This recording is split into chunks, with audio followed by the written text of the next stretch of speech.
Today on Cryptic Mass Guitar, we take a look at the Marshall MA100H. This is not a review video, but this video is set so if you're looking at this on the used market, you're kind of curious if you should buy it or not. This is kind of one of those little bit of little nudges into the direction of, honestly, you probably don't want to buy it. I think you should, though. We'll start out with a very quick sound sample, and then I'm going to take a look at the reasons why you probably don't want to buy it, and then I'll try and give you 7 reasons as to why you might want to buy it.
So now that we've heard a sound sample on kind of some of the things that you can do with the MA100H, I'm going to tell you why you probably don't want to buy it. And the reason behind that is a lot of people, what happens is they hear Marshall and they automatically think it's going to be a huge high gain amp. And this is not a high gain amp. The gain on this is very different. The EQ controls on here as well, when you're using the gain, is very different. They're not as pronounced, even when you're turning it up. But let's take a look really quickly at one of the biggest features here, which is one of the main benefits, but also one of the biggest detractors on this amp, and that is the crunch balance. So basically, the crunch balance, what that does is it works as like an in-between from your gain control to your boosted signal. So it's like kind of like a balance between the unboosted and the boosted signal. Your gain still controls the amount of saturation and distortion that you have, and even if you have the crunch balance all the way up, you're still not getting the full boosted signal. Also, when you have the boost engaged, the crunch balance does not work. So let's very quickly take a listen to what that sounds like.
that we've heard that, let's go ahead and bring the boost on. Again, like I said, the EQ controls here are a little different, so they're not really as in your face. I do find that you do have to have the treble up a little higher than you normally would, even with the volume increased quite a bit. Normally when you increase the volume on a tube amp, your EQ controls start to come up a little more towards noon, rather than when it's at low volume and when it's, you know, kind of creeping towards 3 or even 5 o'clock. But let's go ahead and take a listen to just a boosted signal example.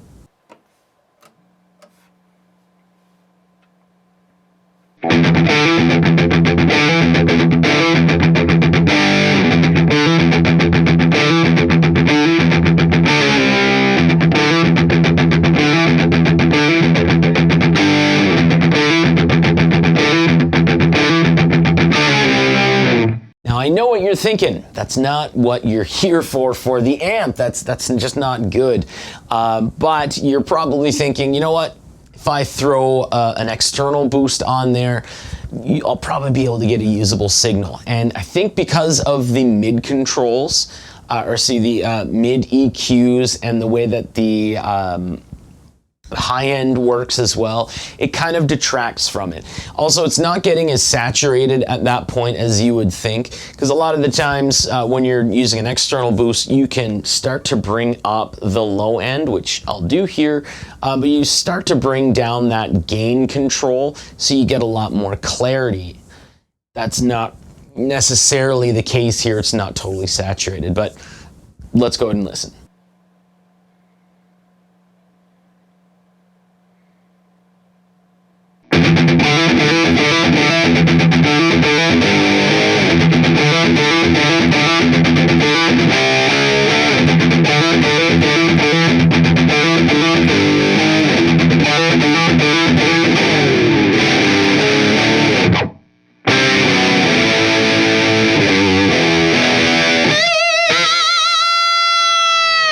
So as you can hear there, it's definitely, there's a lot more gain in there. But at the same time, it's coming across a little boxy. There's a little too much high end in there, but even though it has separate presence and resonance controls, it's still not giving you the greatest control over a high gain signal. But again, this is not a high gain amp. This is not set up or geared to be a high gain amp. It's an overdriven amp, which is its biggest benefit. But if you're not looking for that type of an amp, which a lot of people, when they hear Marshall, they think high gain, this is not the amp that you're looking for or that they're looking for. So rather than continuing to talk and talk and talk and talk and talk to try and tell you why this might be a beneficial amp to you, let's go ahead and listen to it. So let's hear 7 different sound samples and 7 different tunings with 7 different guitars, and, you know, see what this amp really can do.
So now that you've heard the 7 sound samples there, I did make sure to have a high gain sample at the end. You can kind of hear it. It sounds a little boxy, but I was using the external boost along with the internal boost to kind of bring up the gain there.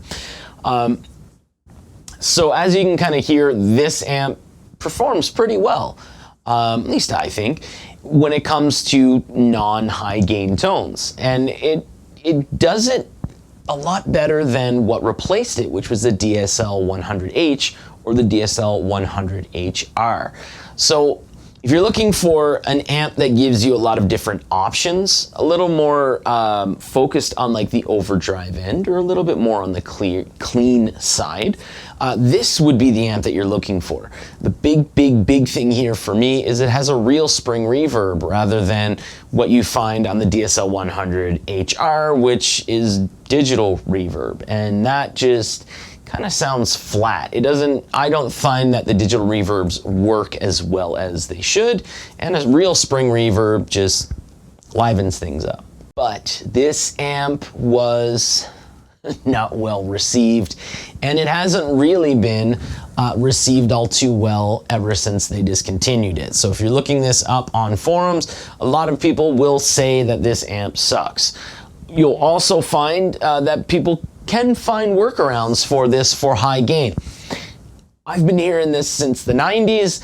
If you have a cheap amp and you want it to sound good, you get a 10-band EQ and call it a day, because a 10-band EQ gives you all of the different things and you don't have to spend extra money on amps and you can buy the cheap ones. I get that comment at least once a week. Why would I spend X amount of dollars on this amp when I can, use a $200 tube amp with a 10-band EQ? It's usually an MXR 10-band EQ.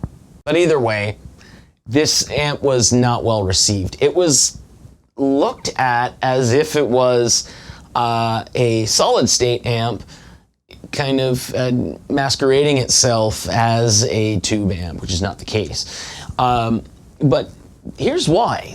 Take a look at the front of this amp. Now take a look at something like the JCM 2000, right? It looks very different. This thing, even when you turn it on, it does not light up. It's kind of weird. Also, if you turn this amp around and you take a look at the back panel, it does look like a back panel that would be used on a solid state amp. Compare that to, again, something like the JCM 2000 rear. It looks very, very different. And the biggest black mark for this amp, a lot of people do say, is that it was made in Vietnam. And if you look at the JCM 2000, look where it was made. Now the thing is, here's what replaced it. So the DSL-100H actually replaced it. I don't own a DSL-100H. I have a DSL-100HR. So let's take a look at the front of that amp. Now let's take a look at the rear of the amp. It looks different. It doesn't look like the rear of the JCM 2000 or the 800-900 or whatever. The 410H is black as well, but it's got like a regular kind of grill kind of thing on the back. But one thing that I find funny is a lot of people kind of get confused because the JCM 2000, the originals, the DSL 100 or the DSL 50 or the DSL 100, those were made in England. The new ones are not. Look where they're made. I'm told on a weekly basis as well that the new DSL 100HRs are excellent, and they're excellent because they're made in England. People on the internet, it's a great community, isn't it? But either way, taking a look at this amp, and hopefully, you did take a look at this amp and you do want to take a further look into it. It's not a high gain amp.